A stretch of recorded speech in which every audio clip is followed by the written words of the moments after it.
NATO will never beat Russia. NATO will never beat Russia. That will never happen. The United States will never beat Russia. We don't have the military capacity to defeat Russia in a large-scale ground conflict in Europe. That is a statement of fact. We could put everything America has in Europe today, and the Russians will beat us because we're not that good anymore. Now, we could spend trillions of dollars to rebuild the American conventional warfighting capability, but that's going to take years. The army we have right now cannot fight the Russians. It's physically unable to fight the Russians. As General Cavoli, the commander of U.S. forces in Europe and the Supreme Allied Commander, noted last January in a presentation he made to a Swedish Defense Forum, the scope and scale of the violence taking place in Ukraine between the Ukrainians and the Russians is beyond the imagination of NATO. Listen to what I just said, beyond the imagination. Now, if you're a military planner, that means you haven't imagined this, so everything you're planning for doesn't take into account reality.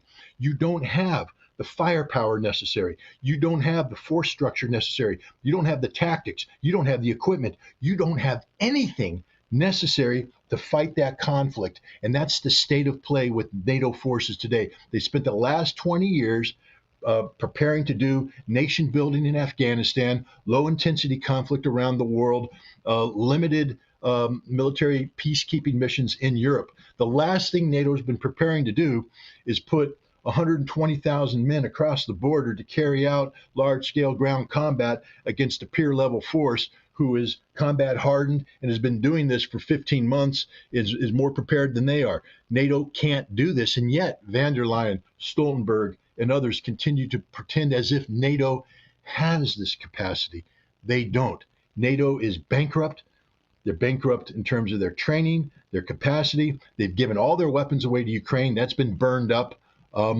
They don't have the ability to build new weapons. Germany has just come out and they're sort of admitting that all this talk about spending 100 billion euros to rebuild the German army is just talk because no matter what Rheinmetall wants to do, they can't afford the steel. Nobody can make this steel because of high energy costs. The raw materials necessary to build this military either can't be procured or are too expensive to be procured.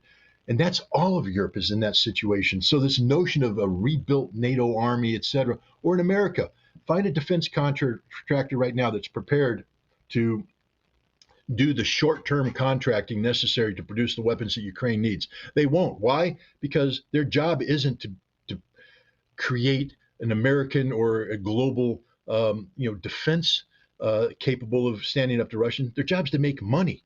Their job is contracting. So they say, if you want us to do this, we need long-term contracts.